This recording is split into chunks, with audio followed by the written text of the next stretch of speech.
Well, I see a lot of, with the stroke people, I see a lot of aggravation. I see blood pressure, a lot of smokers, a lot of fat people, heart problems, and I enjoy it. And it's good for me because it helps my head when I'm thinking to people about a stroke, about everything.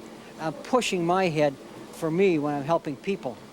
8 years ago, I had a stroke. I was fat. I was 180 pounds. I was a smoker for 30 years. I love fat food, no exercise. If I saw a person walking or running, I thought they were crazy. I worked hard, pressure, and because of that, I had the stroke. Our big dog was Bob's best friend for the last 7 years because Bob could practice talking to him. Bob would go on walks with the dog, and he'd talk to Tina, and Tina wouldn't laugh at him, where people would laugh at Bob because he spoke funny or the words didn't come out correctly. But Tina never laughed. All Tina wanted to do was go for another walk or go for another run. These things are important. These are really important. Where I went for dinner last Saturday night isn't important. If I went shopping at the new Neiman Marcus that just opened, that's not important. I don't care if I ever get there. Seeing Bob healthy, seeing the way that my family has changed their eating habits, their health habits, those things are important. When Bob came home from the hospital, there were many things that he couldn't do. He couldn't read. He couldn't watch television very much because of his eyes and also because of his attention span. I don't know what they're talking about on the TV. That's right. Yeah, when we started TV, and I kept asking Loretta, I don't know what they're talking about. And it's so easy to walk away and the hell with it. But you tried again and again and again, and that would Loretta would sit down with me and tell me what's going on the TV, and then I would understand it just like that. John and I are here to tell you about stroke. It's important that you understand about stroke since 500,000 people are affected in this country each year. There are 3 million stroke survivors. It is the leading cause of adult disability, and it is the 3rd cause of death in the United States. All of you who are watching this video have been affected by stroke. You understand that it affects the whole family. Stroke can be prevented. It's very important that you understand the risk factors. Like you, I'm one of the lucky ones. I had a stroke 3 years ago. Very disabling stroke. I couldn't speak. My whole right side was just was paralyzed, and my comprehension, my reading, my everything that you know that you get, that you take for granted is gone. I didn't take my medication, smoking, just living as if I had all the time in the world. You know, I'm 49 years old. Well, I think one or two things comes out of crisis. You can either learn and grow, or you can die. It's simple as that. What I choose to do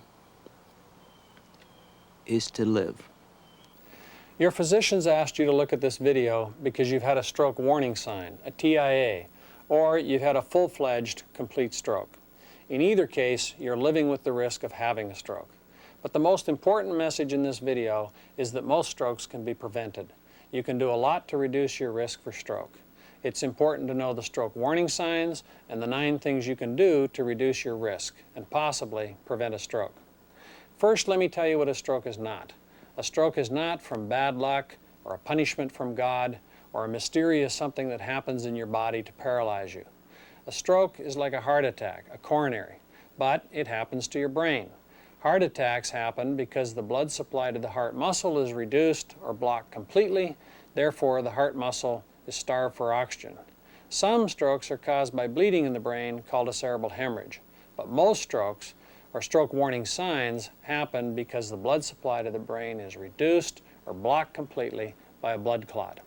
You know what a heart attack is. A stroke is a brain attack, and the brain becomes starved for oxygen.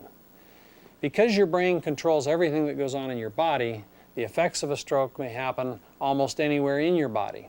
But regardless of the effect, the cause is in the brain. The brain is a wonderful and complex organ, directing all of our functions. The left and right sides, the cerebral hemispheres, are where thought, memory, speech, and deliberate control of your muscles originate. The right side of your body is controlled by the left side of the brain, and your left side by the right. The middle of the brain controls your emotions and feelings and acts as a relay station to other parts of the brain for sensation and movement. The cerebellum, located to the rear of the brain, controls balance and muscle coordination so you can walk and run, work and play.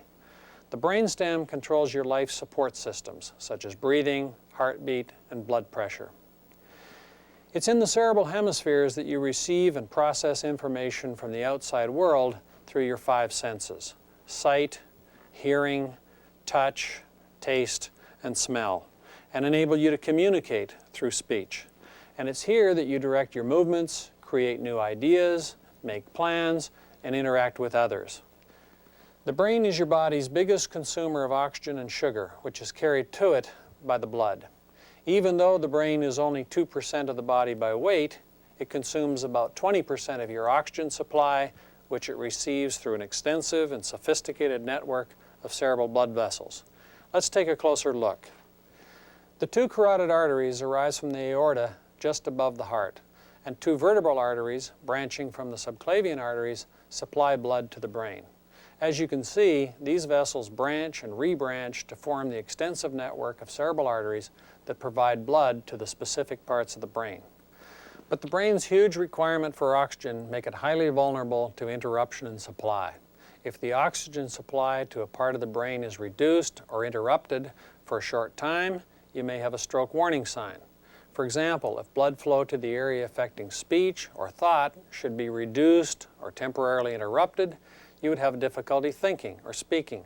If the same thing happened to the part of your brain affecting control, feeling, or sensation in your face, arm, or leg, they would feel numb or weak. If blood flow to the brain centers for vision were reduced, you would have blurred vision or might even lose your vision. And if the blood flow to the area affecting coordination were stopped or diminished, you would become dizzy or lose your sense of balance. The mini stroke was about a year or 2 before. The reason I knew it was a stroke, after it happened, I got up and I went to write something and I couldn't write. And I looked at it and I said, something's wrong. And I started to write again, and I was writing scribbling, and I knew that I had had a stroke. So I called my doctor, and of course he told me to come over, and I did, and they told me I had had a stroke. But that I got over without much treatment, just rest and whatever medications they said. And it didn't knock me out. I really got over it very fast. And they knew I had diabetes, that they knew. I didn't have high blood pressure that I knew about. My pressure was a little high, but I didn't have any difficulty. I seemed very well. I went to the doctor to keep checking myself, and my pressure was pretty normal. It wasn't too bad. And the day that it happened, I was sitting in that chair again, and as I say, I got up to go. When it happened, I just got up out of this chair, flew across the room, and fell down. When this happens, and then the blood flow resumes after an interval of a few minutes or a few hours, you will have had a stroke warning sign, or a stroke. Stroke warning signs are also called transient ischemic attacks, or TIAs, and some people call them mini-strokes. Transient, meaning the symptoms pass when blood flow resumes.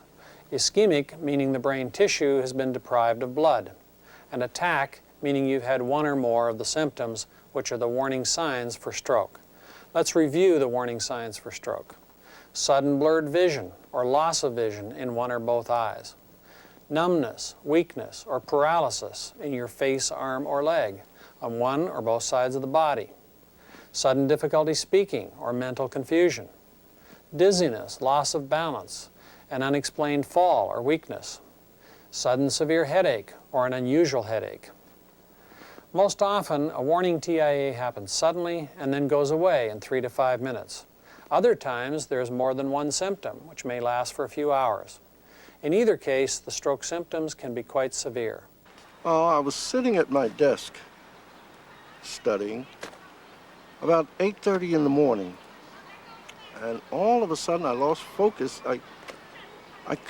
I couldn't concentrate. I couldn't even see the page. And then I got dizzy and numb from head to foot. Slight headache.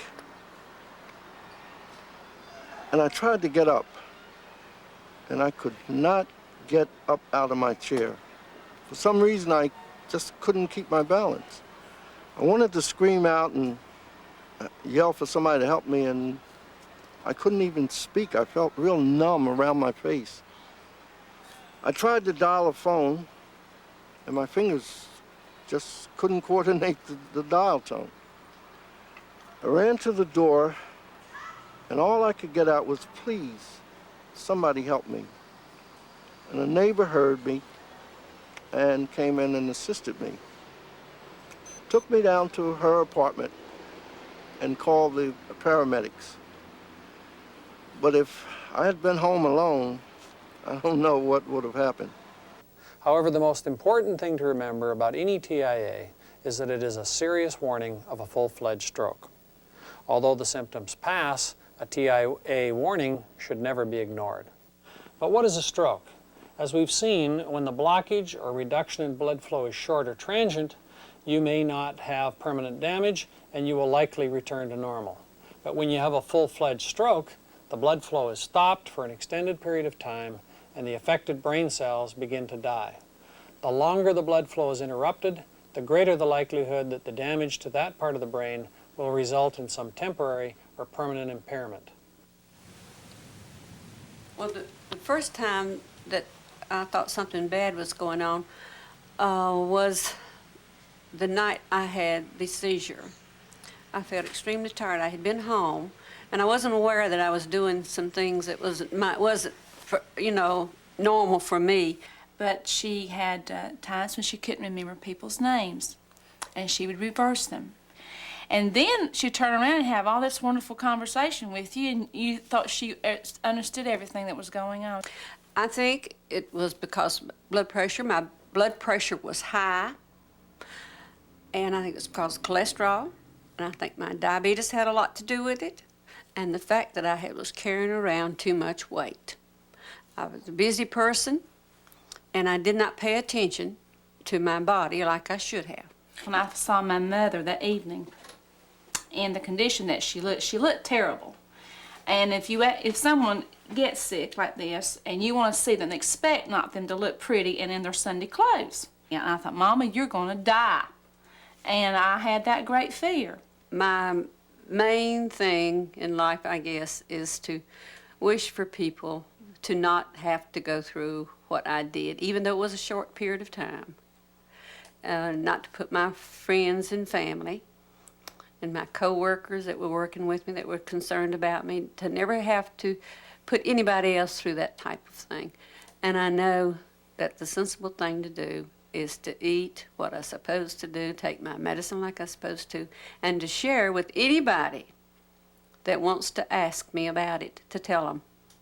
Because that's one of my main things in life, is try to help the other fellow. Of course, having a stroke is justifiably the greatest fear. 12% of those who have a stroke will have another in the next year. And over 3 years, the risk of recurrent stroke increases to 25%.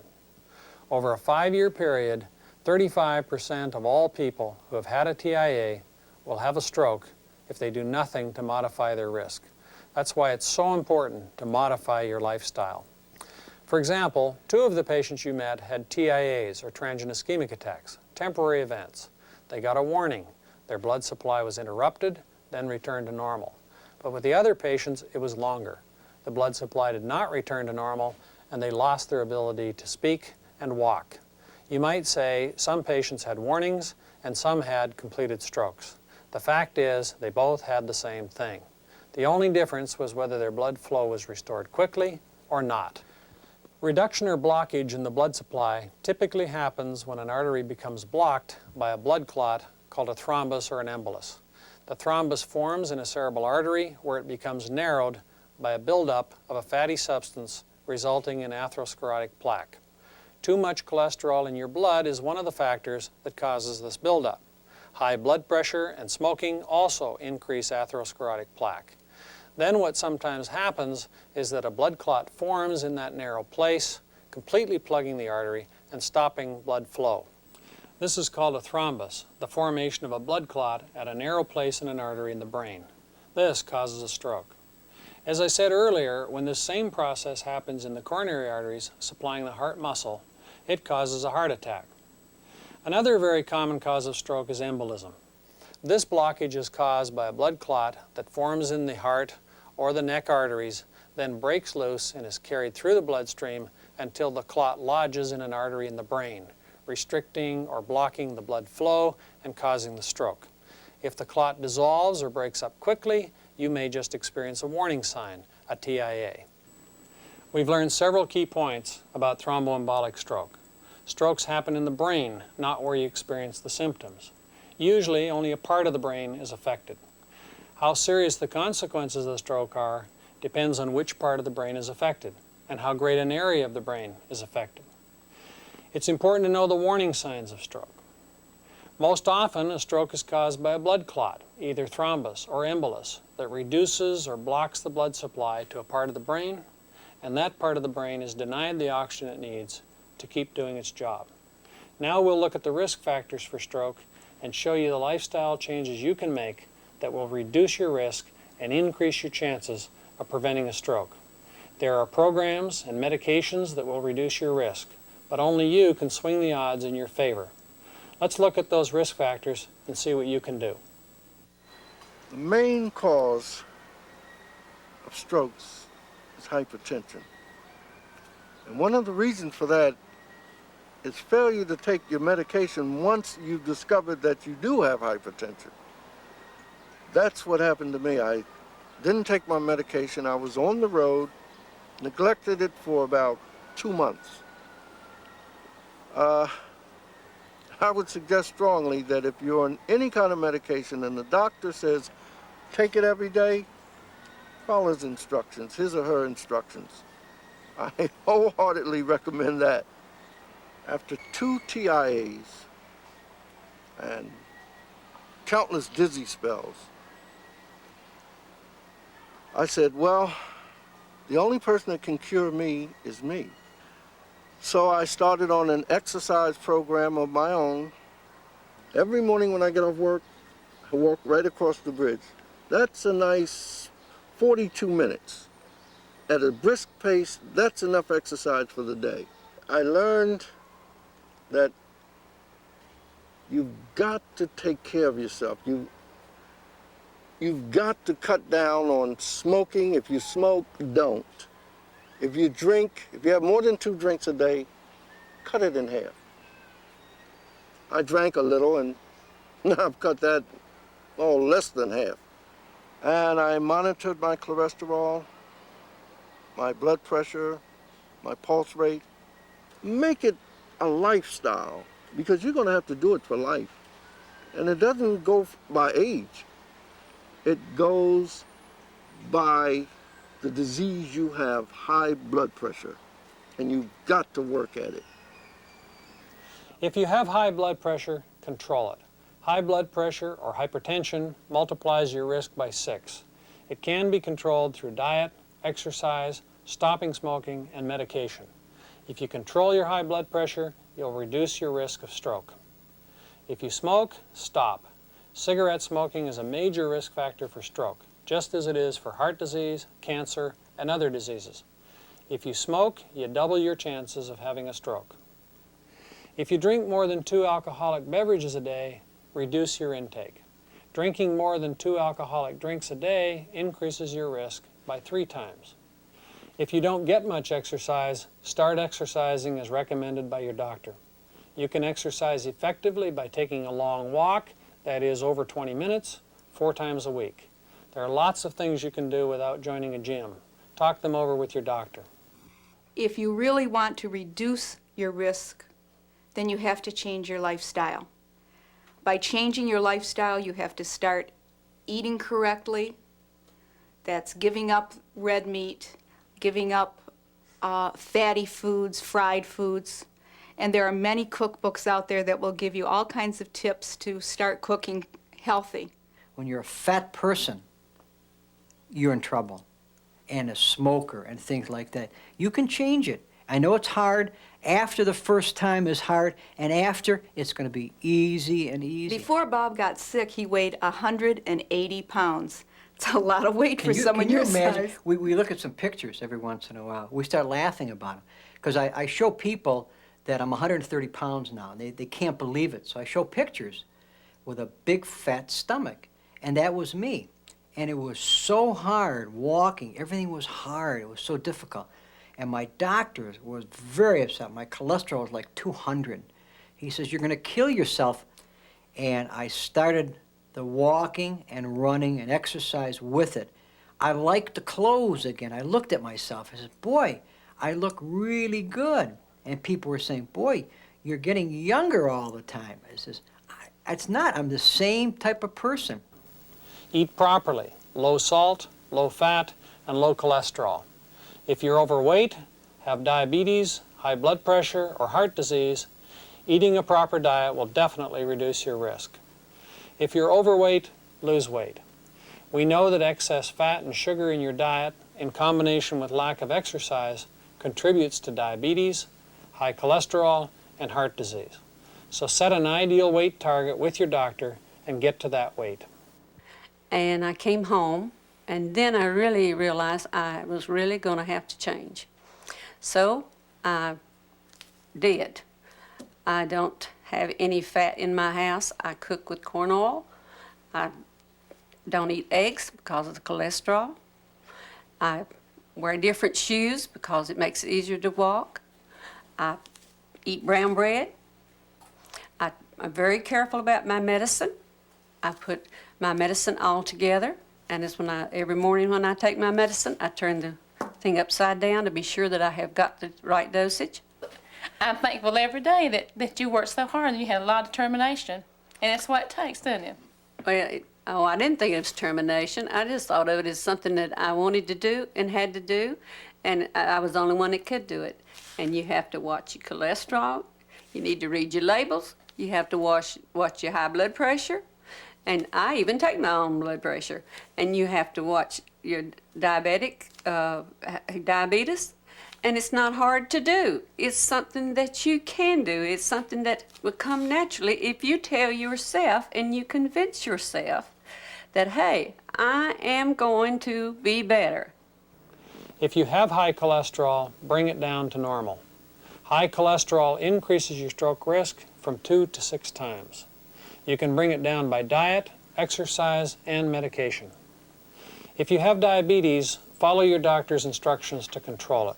The effects of diabetes increase your stroke risk 4 times.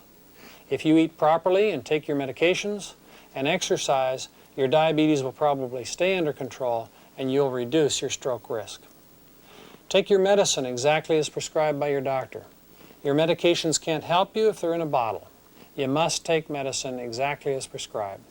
If you do take your medicine, you can reduce your risk. If you do not, you increase your risk. I'd like to give you a piece of advice. When your doctor hands you your tape, he'll also give you a booklet. In that booklet is a page on stroke prevention. It's 9 points. Tear it out and tape it to your refrigerator. And then you learn it. In addition to undertaking the risk reduction activities that you've just learned, your doctors prescribe for you a drug called Ticlid, which is the brand name for ticlopidine. Ticlid belongs to a group of drugs called antiplatelet agents because it acts on specific cells in the blood called platelets, which are involved in the blood clotting process. Ticlid reduces the risk that a dangerous clot, that is a thrombus or an embolus, will form inside your blood vessels. Normally, the platelet's job is to repair damaged blood vessels. Platelets become sticky and clump together, forming a blood clot at the site of the damage. This stops the bleeding, just as it does when you cut yourself. That's normal. But the buildup of atherosclerotic plaque in your arteries causes the platelets to clump together at that site and form the dangerous blood clots that produce strokes. Ticlopidine inhibits platelets from clumping together and forming the thrombus or embolus. That's why your doctors prescribed it for you, to help reduce the risk of stroke by reducing the likelihood of dangerous blood clots from forming. Because the effect of Ticlid is to reduce clot formation, it can prolong normal bleeding. Therefore, you should notify your doctor or dentist anytime you're planning to have any surgical procedure, even minor surgery or a tooth extraction, or any procedure that may cause bleeding. To be effective, Ticlid must be taken twice every day, for as long as instructed by your doctor. You should take it with a meal or just after eating. Taking Ticlid with breakfast or dinner is a good way to remember to take it, and that's very important. You may have to take Ticlid for the rest of your life because once you've had a stroke or a warning sign, you will always be at increased risk. The idea of taking a drug every day when you don't feel ill may be strange. Most people think of medicine as something we take when we're sick and then stop taking when we're well. Ticlid is a different kind of medicine. Its purpose is not to cure an illness, but to help prevent stroke. For this reason, you may have to take Ticlid even though you feel that you have made a complete recovery and you feel fine. Remember that even though you may feel no symptoms of stroke, ticlopidine is actively working to reduce the chances that a thrombus or embolus will form, causing you to have another stroke. Never stop taking Ticlid for any reason unless you've had an adverse reaction and your doctor tells you to do so. But if you have any of the following conditions and you have not told your doctor about them, tell him or her immediately, and do not take Ticlid if, first, you have a blood disorder or serious bleeding problems, such as a bleeding stomach ulcer. Second, you have severe liver disease or other liver problems. Third, you're pregnant or you're planning to become pregnant. Fourth, you're breastfeeding. And fifth, you've had an allergic reaction to Ticlid. A few patients have experienced some mild or transient side effects which usually go away in 1 or 2 weeks without discontinuing therapy. These include skin rash, diarrhea, stomach or intestinal upset. However, if they should occur and they seem serious or persistent, or if you're concerned about them, you should contact your doctor immediately. Nevertheless, you should not stop taking Ticlid unless instructed to do so by your doctor. More serious side effects can occur, but they occur infrequently. One of these is jaundice. The main signs of jaundice are an unusual yellowing of the skin or the whites of the eyes. Sometimes the bowel movements are also an unusually light or yellow color. If these symptoms are seen, do not stop taking your Ticlid tablets, but contact your physician immediately. There's one particularly serious side effect called neutropenia you need to know about. A few patients who take Ticlid, about 2 or 3 out of 100, have a decrease in the number of their white blood cells called neutropenia. If this problem should occur, it usually does so in the first 3 months, although it can occasionally occur after that time. As you may know, the body needs white blood cells to fight infection, which means neutropenia is a serious side effect. The only way to detect neutropenia is to have your blood tested every 2 weeks for at least the first 3 months of Ticlid use, or as directed by your doctor. Therefore, be sure to keep all of your scheduled appointments for these blood tests. It's also very important that you call your doctor immediately if at any time during the treatment with Ticlid you have signs of infection, such as fever, chills, or sore throat, because that may mean that you have neutropenia, and if left untreated, could lead to a serious infection which may be life-threatening. When you take Ticlid, you must commit yourself to coming into the doctor's office or laboratory faithfully at least every 2 weeks for the first 3 months of therapy to take the blood tests. That's part of your commitment to reducing your risk of stroke. I hope that this video has helped you understand more about stroke and the warning signs for stroke. And I encourage you to take steps to reduce your risk and help prevent a stroke. I'm Jacqueline Mare Townsend, Miss America, 1963. I was leading a wonderful life. I married John Townsend, and we have 2 children, Bill and Kelly. In 1970, the day after Thanksgiving, I awoke from a very deep sleep, paralyzed and unable to speak. I had had a stroke. Like so many people, I had no idea what a stroke was, how it happened, and why it happened to me. Many people think that they can modify their lifestyle and overcome the risk of stroke overnight, but it doesn't work that way. It may take a long time. You can start out slowly, but you have to start. Set small goals and work on them one day at a time. You may get frustrated, but don't give up. With work and determination and a great deal of love and support from family and friends, you will get better. Living with risk means you reduce your risk so you can live a better life. I'm Jim Lannon, Executive Director of National Stroke Association. I would like to invite you to join National Stroke Association, an association of people, stroke survivors, physicians, nurses, therapists, and friends. NSA is one of the biggest groups of people with a common interest in the United States. Call us toll-free at 1-800-STROKES. We have a wide variety of resources, a whole network set up to help you be stroke smart and live with risk. I hope you'll join us.